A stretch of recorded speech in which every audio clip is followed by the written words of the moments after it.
Not say good student. Not say good student. Railway and banking exam. Get gold. Take salary. ये तीन statement दिया गया, तीनों statement का कुछ कोड दिया गया है। तो भाई पहला जो स्टेटमेंट है नॉट से गुड स्टूडेंट, उसका कोड क्या दिया गया है? 11/05 17/23 23/23 23/29। हमें ये आइडेंटिफाई करना होता है कि ये जो स्टेटमेंट है, इस स्टेटमेंट का जो कोड दिया गया है वो कोड किस लॉजिक किस कंडीशन के बिहाफ पे दिया गया है। तो ये हमारा पैटर्न है new pattern of statement coding का। New pattern of statement coding का ये जो क्वेश्चन है, इस क्वेश्चन में हमको सबसे पहले आइडेंटिफाई करना होता है कि भाई ये जो नंबर का जो भी हमारा वर्ड दिया गया, उस वर्ड का जो कोड दिया गया किस लॉजिक किस कंडीशन पे दिया गया। तो यहाँ पे हम क्या नोटिस कर रहे हैं कि हर वर्ड का जो कोड दे रहा है वो सिर्फ और सिर्फ नंबर पे है। तो 4 वर्ड हमारा पहला स्टेटमेंट में है और 4 कोड भी दे रहा है, लेकिन चारों कोड में से दो डिजिट का ये कोड बना रहा है। पहला 11 लिखा है, फिर 5, फिर 17, 23, 23, 23, 23, 29। इस प्रकार से हर वर्ड का कुछ ना कुछ नंबर पे कोड दिया जा रहा है।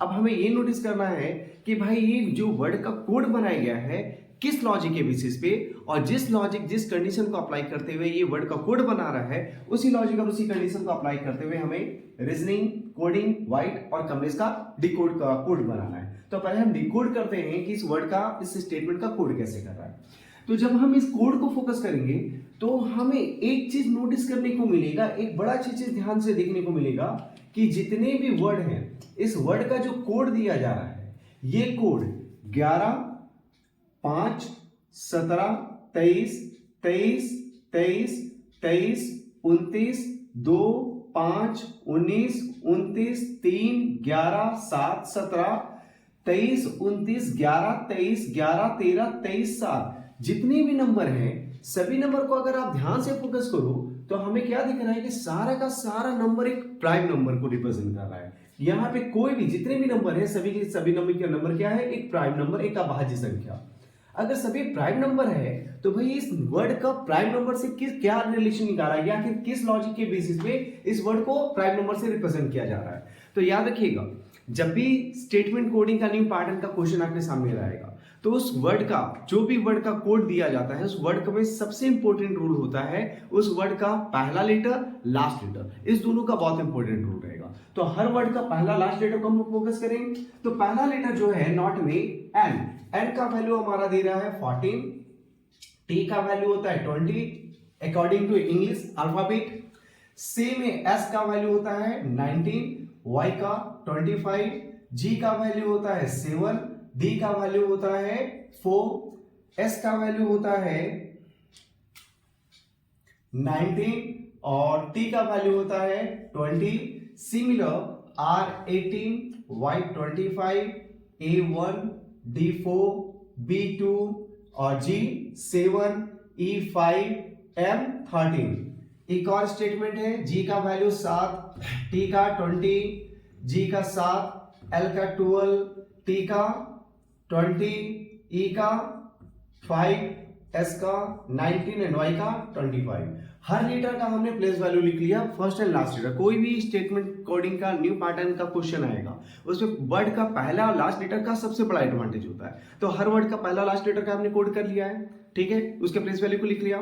अब हम नोटिस कर रहे हैं कि भाई यहाँ पे जितने भी नंबर है इसमें से कोई प्राइम नंबर है तो कोई प्राइम नंबर नहीं है, लेकिन जितना भी कोड है वो तो प्राइम नंबर से है। तो भाई कैसे किया गया होगा? तो हम नोटिस करते हैं ये 14 है और ये 20 है। ये जो वर्ड है नॉट का वो इसका कोड लिखा गया, पहला लेटर का वैल्यू होता है 14, लास्ट लेटर का 20। तो 14 के ठीक बाद का प्राइम नंबर क्या आएगा? 17 और 20 के ठीक बाद का प्राइम नंबर क्या आएगा? 23। इसका मतलब ये 17 23 कोड लिख दिया है, ठीक है। देखते हैं इसमें 19 के बाद का प्राइम नंबर क्या होता है? तो 19 के बाद का प्राइम नंबर 23 होगा और 25 के बाद का प्राइम नंबर 29। तो 23 29 एक साथ लिख दिया। सिमिलर 7 के बाद का प्राइम नंबर 11 और 4 के बाद का प्राइम नंबर 5, 11 5 लिख दिया है। 19 के बाद का प्राइम नंबर 23 और 20 के बाद का प्राइम नंबर 23, ये 23 23 लिख दिया है। तो हम क्या नोटिस कर रहे हैं कि कोई भी वर्ड का जो कोडिंग कर रहा है प्राइम नंबर में वो किस प्रकार से कर रहा है? हर वर्ड का पहला लेटर लास्ट लेटर का जो भी प्लेस वैल्यू आता है उसके ठीक बाद वाले प्राइम नंबर से उसका कोडिंग किया जा रहा है। तो सेम केस हमें अप्लाई कर देना है इस वर्ड में। तो हर वर्ड का जो कोड बन तैयार करना है हमें वर्ड के पहले और लास्ट लेटर से करना है। पहला लेटर जैसे रीजनिंग, पहला लेटर क्या है? आर, आर का वैल्यू होता है 18 और जी का वैल्यू होता है 7।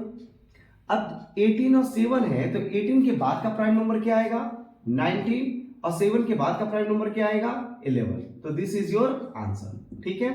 नेक्स्ट देखते हैं कोडिंग। कोडिंग में सी का वैल्यू होता है 3, जी का वैल्यू होता है 7। 3 के बाद का प्राइम नंबर कौन आएगा 5, 7 का बाद का प्राइम नंबर कौन आएगा 11। तो आंसर क्या हो जाएगा 5 11।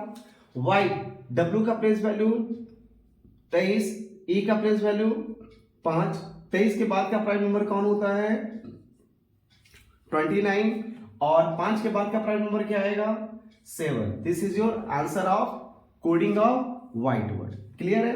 And the last one, last word हमारा क्या दिया गया कमलेश। कमलेश में पहला लेटर के का वैल्यू होता है 11 और लास्ट वैल्यू एच का प्लेस वैल्यू होता है 8, यही होगा। अब हमें पहला लेटर का जो भी प्लेस वैल्यू उसके ठीक बाद वाला जो भी प्राइम नंबर आएगा उसका कोडिंग करना है।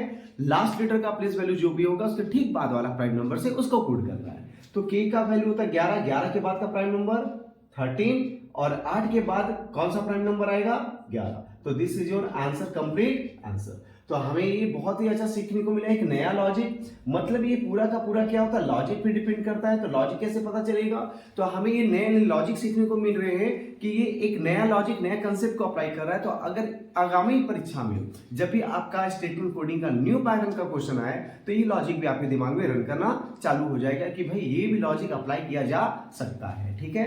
तो ये हमारा इस क्वेश्चन का सभी क्वेश्चन का आंसर हो गया। ये सभी क्वेश्चन के लिए लॉजिक दिया गया है कि हर वर्ड का जो प्राइम नंबर में लॉजिक कोड दिया गया वो प्राइम नंबर में कैसे ला रहा है। तो पहला लेटर का जो भी वैल्यू है, लास्ट लेटर का जो भी वैल्यू है, पहला लेटर का वैल्यू के बाद का प्राइम नंबर, लास्ट लेटर के प्लेस वैल्यू के बाद का प्राइम नंबर 23 29 हमारा कोडिंग करते जा रहा है। क्लियर है। मिलते हैं इसी प्रकार से कुछ नए मजेदार सवालों के साथ नेक्स्ट वीडियो में।